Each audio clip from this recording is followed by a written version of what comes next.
Welcome to the Bogosity podcast for the 5th of March 2012, the podcast that's Yetisagob spelled backwards.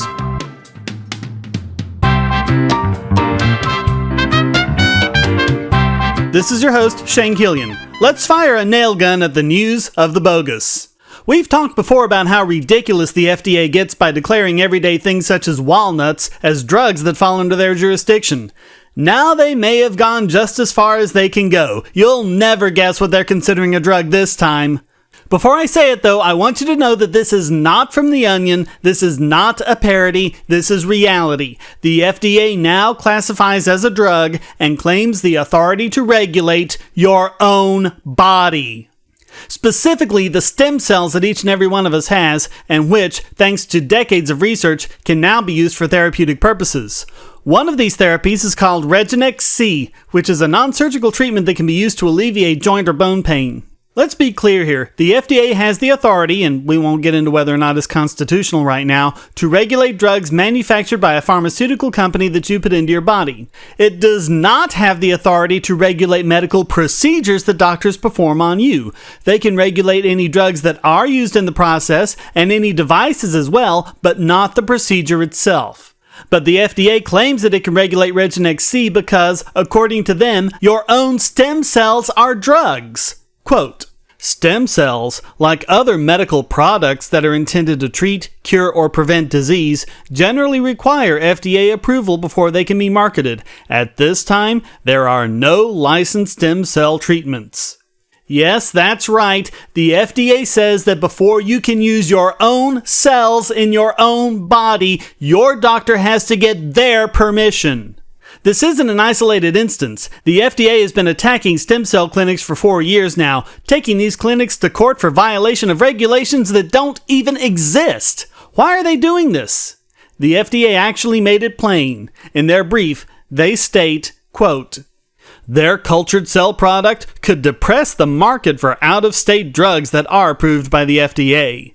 Yes, once again, we see the plain truth. The FDA does not work to benefit you. It works to benefit pharmaceutical companies and protect their products, stopping competition from smaller competitors and from new techniques and therapies that threaten their profits. How much more of this are we going to face as we move deeper into the 21st century, with new treatment options that don't rely on pharmaceuticals? If the FDA claims jurisdiction over the cells in our own bodies, what couldn't they regulate? Dictionary.com defines a slave as a person who is the property of and wholly subject to another. If the FDA is successful in saying we can't be treated by our own cells in our own bodies, then they are quite literally making us their slaves.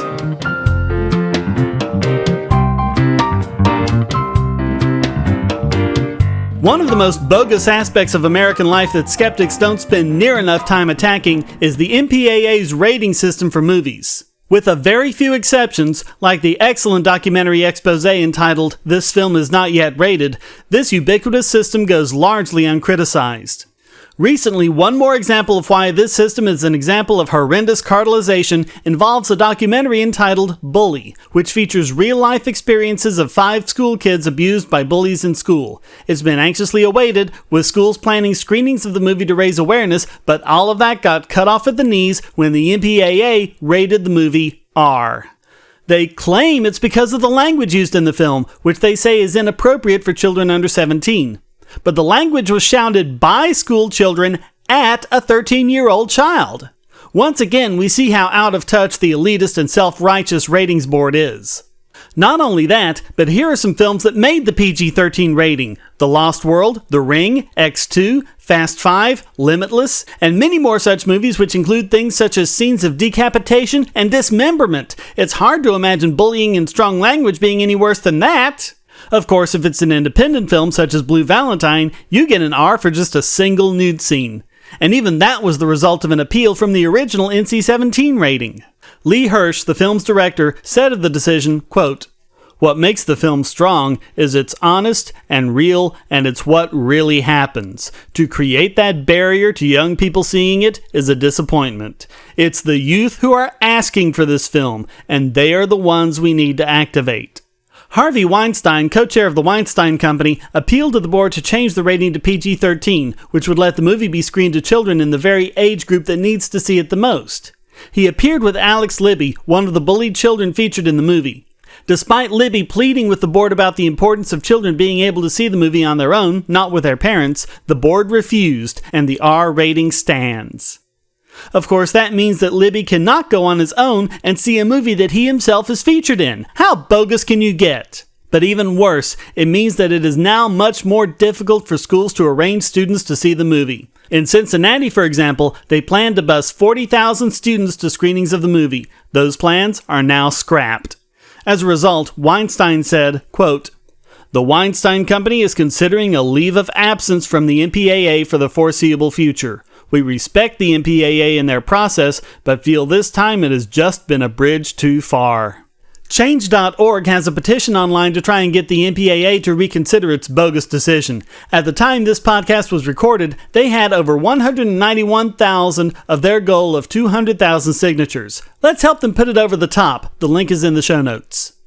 Look, there's one very good reason why the ratings board did what they did. Because they themselves are bullies. Their entire job is to impose their outdated and puritanical standards of morality on the rest of us. They claim that they're just informing parents as to the content of the movies, but they really aren't. Not when MPAA member companies can get movies through with a lower rating than equivalent independent films get. Not when their criteria are completely out of touch with the everyday experiences of America's youth. And certainly not when it's used as a club to limit screening of films on issues that clearly hit too close to home for them.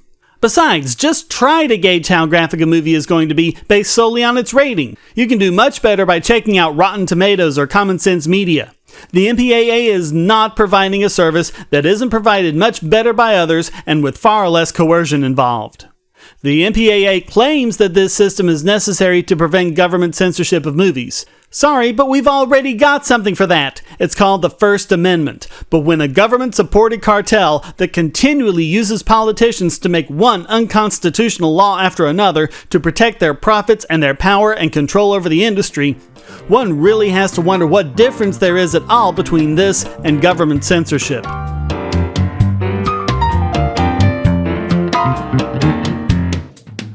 For years, economists have been pointing out that the rate of inflation is much bigger than what our government says it is, but the statists have always dismissed this as propaganda, or a conspiracy, or whatever. But now, yet another research group, the American Institute for Economic Research, has made their own measure of inflation, which shows it to be 2.5 times as big as government says. The AIER has been around since 1933 and is a 501c3 organization that doesn't represent any kind of fund or special interest. Despite this organization's reputation for integrity and independent research, they measure the current level of inflation at 8%, not the 3.1% our government claims. Why? Because they created their own metric, the Everyday Price Index, or EPI, as a measure of changing household budgets, whereas government uses the CPI, the Consumer Price Index, which doesn't count things like groceries, gasoline, medicine, childcare, phone and TV service, household products, things people actually buy. And here I was thinking a Consumer Price Index should be an index of consumer prices.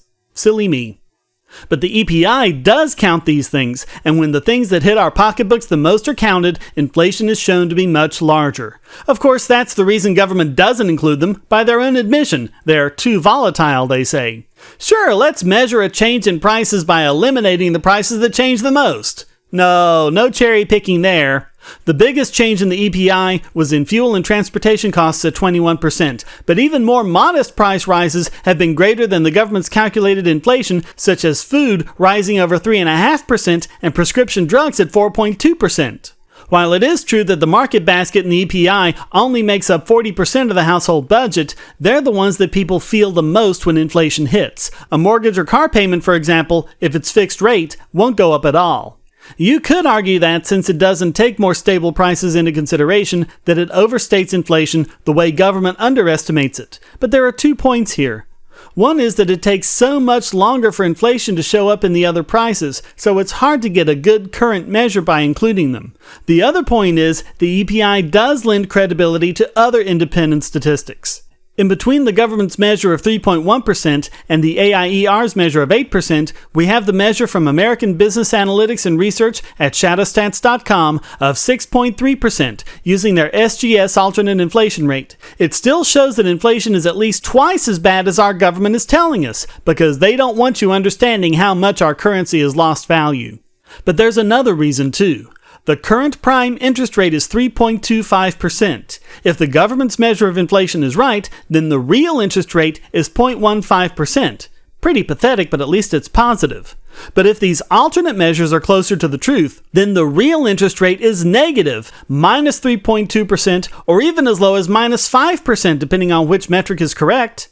That means that investors lending at the prime rate lose wealth by doing so, but the government still wants us scratching our heads wondering why capital isn't being freed up to create jobs that expand the economy. It must be that evil free market, right? Folks, this stuff matters. Inflation is not some esoteric measure used by academics that has nothing to do with you and me. Inflation eats into our paychecks and the value of our savings. It forces businesses to raise prices, therefore losing business. Inflation is not growth, it is destruction, and it's high time we all realize it.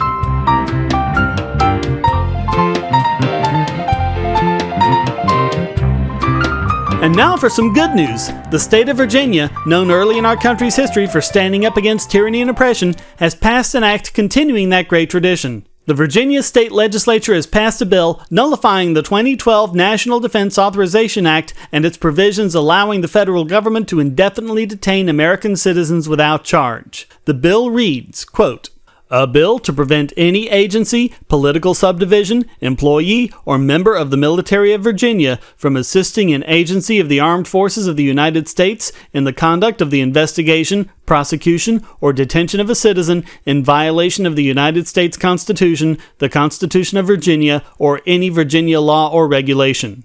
This is for those of you who are skeptical that grassroots activism can work. This was the direct result of petitions from several liberty-minded groups, and the bill passed the Virginia House by a vote of 96-4 and the Senate 39-1.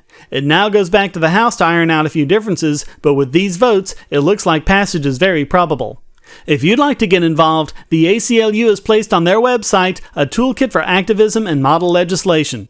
Kudos to all of the Virginia activists who made this happen, and here's hoping many more state and local governments follow suit.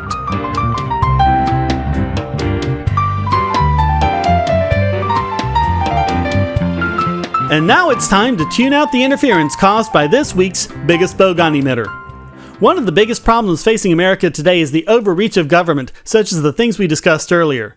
This is due in large part to a misunderstanding of the Constitution, and one vital thing we all need to do is reach a greater understanding of what the Constitution says, and more importantly, why. So it doesn't help when people like Robert Parry come in and screw the whole thing up. He accuses constitutionalists, which he calls the American right, showing that he's firmly steeped in America's political false dichotomy, of, quote, snatching a few quotes out of context and then relying on a vast propaganda machine and much ignorance about U.S. history to turn the Constitution inside out.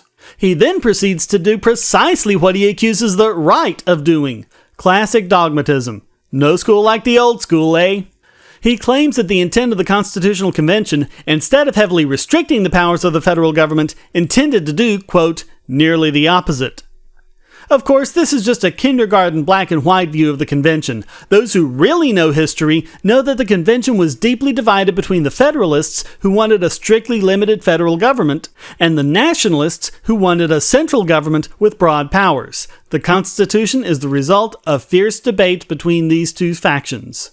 Proving that it's possible to cherry-pick history, Parry writes, quote, perhaps oddest of all, the right has taken James Madison, one of the Constitutional Convention's strongest advocates for a powerful central government, and made him the new godfather for the state supremacy movement.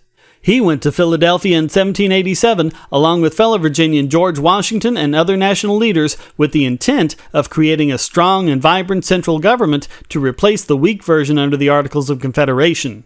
Yes, that was Madison's intent going in, but he himself wrote at length that this was not what the resulting Constitution was. It wasn't a national government of unlimited powers, it was a federal government of limited enumerated powers. And afterward, despite continuing to disagree with it, he championed the Constitution as written as the framework for the new republic. And over time, he even came to agree that this way was a better way.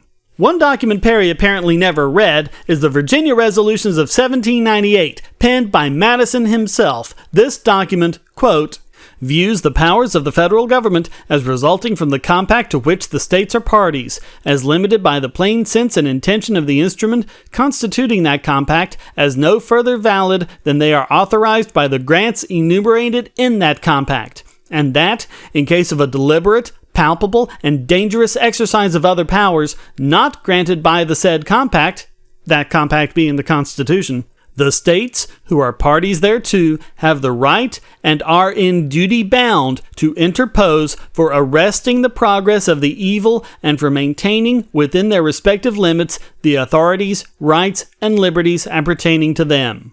Something else Parry doesn't know exists, or at least doesn't want you to know exists, is Madison's report of 1800, even though the document itself says 1799. This document specifically argued for state supremacy in matters where the Constitution had not expressly delegated the power to the federal government. Of course, Madison himself said that you shouldn't look at his words for determining the proper construction of the Constitution, but the ratifying conventions. However, nowhere does Parry actually look at what was said in those conventions. Gee, I wonder why. The one example Parry uses is the example of the continental currency, because there really is no other example he could possibly use to make his point. Instead of 13 different currencies, the Constitution gives the federal government the power to set a standard currency and to coin the money used as tender by the states, providing of course that it's gold or silver coin. Using this example could only mean that Parry is trying to rein in the ignorant, because not only do constitutionalists not deny that this is a proper power of the federal government under the Constitution, many of them, myself included, go out of their way to point it out. Of course, anyone in Parry's position is going to have to deal with the 10th Amendment, which reads in full, quote, the powers not delegated to the United States by the Constitution, nor prohibited by it to the states, are reserved to the states respectively or to the people. It doesn't get much clearer than that, does it? You'd have to do a whole lot of spin and semantic warping to make that mean anything else. But Parry feels up to the challenge. Quote, the right's historical revisionists again miss the key point here. The Constitution already had granted broad powers to the federal government, including regulation of national commerce. Really? Where does it do that? It's not in my copy. Unless he's referring to the Commerce Clause, but for well over a century it was generally accepted how restrictive that power was, unlike today. He continues, quote, compare its wording with Article 2 of the Confederation, which is what it replaced. Article 2 stated that each state retains its sovereignty, freedom, and independence, and every power, jurisdiction, and right which is not by this Confederation expressly delegated. In other words, the power relationship was flipped. What? How can you possibly get that from the wording there? It's just saying the same thing in a different way. The Articles of Confederation state that the states retain powers not delegated to the feds. The 10th Amendment says that the feds have only the powers delegated and the rest go to the states. How is that flipped? The only thing I can see that's flipped here is Parry. Something else he would have to deal with is the Federalist Papers. Let's marvel at the fail. Madison and his co-authors countered by playing down how radical the new system was and insisting that the changes were more tinkering with the old system than the total overhaul that they appeared to be. Today's right trumpets Madison's summation that the powers delegated by the proposed Constitution to the federal government are few and defined. Those which are to remain in the state governments are numerous and indefinite. But the right ignores what Madison was trying to accomplish with his essay. He was trying to diffuse the opposition. In other words, hey, Madison was just duping them, just pulling the wool over their eyes. My, oh my, did he pull a fast one on those anti-federalists. Come on, Parry! This is one of the most bogus arguments I've heard the whole time I've been doing Bogosity. They weren't voting on and ratifying what was inside Madison's head. They were ratifying the Constitution by what everyone understood it to mean at the time, and that includes the public statements by James Madison. And you know, it wasn't like Madison wasn't president or anything like that, so that we could see with his actions what he considered the federal government to be. He vetoed the annexation of a church in 1811, quote, because the bill exceeds the rightful authority to which governments are limited. In 1817, he vetoed a bill that would have created an interstate highway, saying, quote, the legislative powers vested in Congress are specified and enumerated in the 8th section of the first article of the Constitution, and it does not appear that the power proposed to be exercised by the bill is among the enumerated powers, or that it falls by any just interpretation with the power to make laws necessary and proper for carrying into execution those or other powers vested by the Constitution in the government of the United States. Interesting that Parry never mentions either of these. More quote mining from Parry, quote, Madison and the Constitutional Convention jettisoned that structure, meaning the Articles of Confederation, in favor of a system with a strong and energetic central government with the authority to build a young nation. They also made the new system flexible so we could respond to future unanticipated problems as well.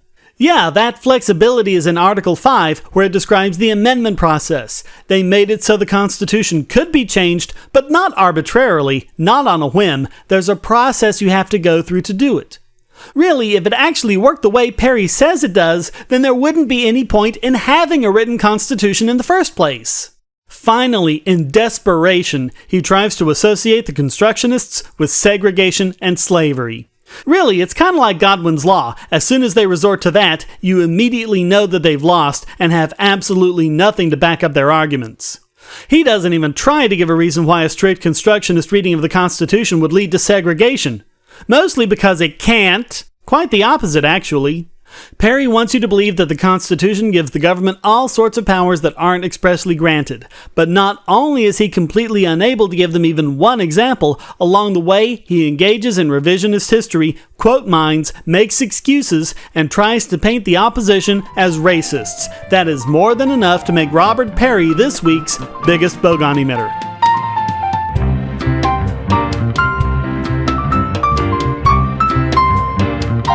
Now it's time to out this week's Idiot Extraordinaire!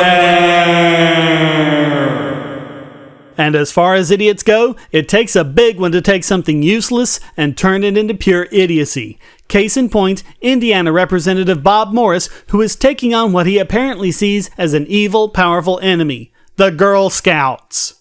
The Indiana legislature passed a resolution. You know, those useless acts that don't do a thing but that politicians can use to pass feel-good measures to make themselves look noble, celebrating the 100th anniversary of the Girl Scouts. But Morris couldn't even bring himself to support absolutely nothing, and instead pulled out his 2 daughters from the Girl Scouts.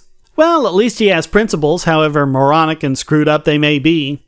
His reasoning is that his research, which includes such reliable, trustworthy sources like WorldNet Daily, has shown that the Girl Scouts sexualize young girls and accept homosexual and transgendered girls as members. Hey, you know what? Good for the Girl Scouts, I say. Young girls, and boys as well, are sexual creatures to a degree, no matter how much adults, and especially parents, want to deny that reality. Helping them come to terms with their sexual identity in a constructive and rational way will help them develop into strong and well-adjusted adult individuals. It's actually kind of a shame that the Girl Scouts of America doesn't actually do what he claims. Apparently, the controversy began when a Colorado troop got the approval to accept a 7-year-old transgendered child as a member. And if you're wondering how a 7-year-old can be transgendered, I'll just say, look it up yourself. I ain't your mama. This apparently resulted in a wave of misinformation about the organization and what it does. Morris actually said that the Girl Scouts are, quote, a tactical arm of Planned Parenthood. Even though in reality they take no position and have no programs on birth control, abortion, and other reproductive issues. More's the pity. Proper sex education also helps kids grow into mature, responsible adults. In his letter, Morris shows his ignorance at every step, including confusing transgender with cross-dressing, mistaking the nature of an honorary title, and taking spurious sources as credible. All of the other Indiana legislators voted for the useless resolution, which means that all of Indiana's politicians are self-important posturing narcissists. But only Bob Morris is asinine enough to become this week's Idiot Extraordinaire!